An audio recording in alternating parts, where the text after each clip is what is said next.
So I've received this MobLite7 from Unmanned Tech in the UK. The front right motor isn't working, so they've asked me to do some diagnosis to swap a known working motor with the faulty one to see whether it is the ESC or the motor which is at fault.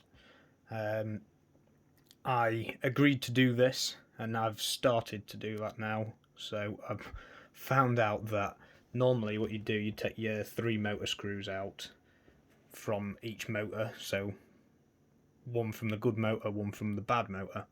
You'd unplug the motor with a plug very similar to the one which is on the camera, as you can see down there, and that would be it. You'd swap them over, dead simple, it'd all pull through.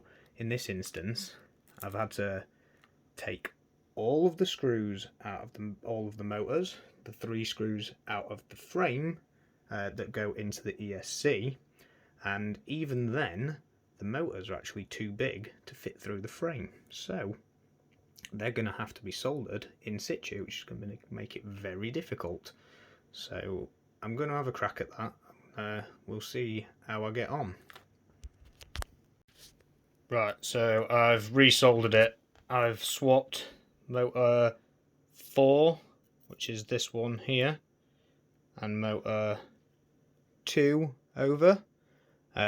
So 2 was the one that wasn't working initially.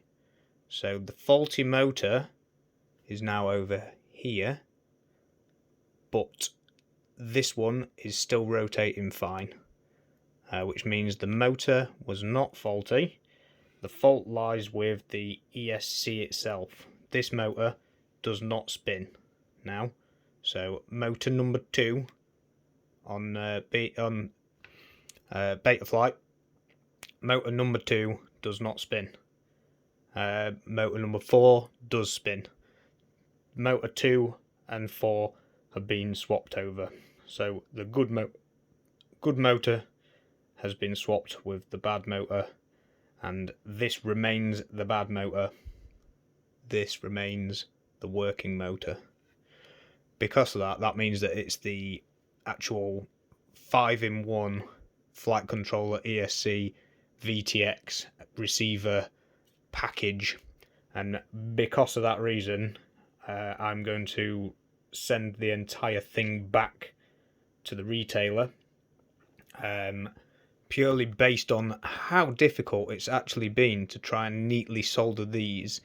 It's not worth my time and frustration for the sake of the £70 that this unit costs, for me to have to resolder all 4 of these motors and try and do it neatly. I would much rather they provide me with a working board and full working unit as I paid for in the first place.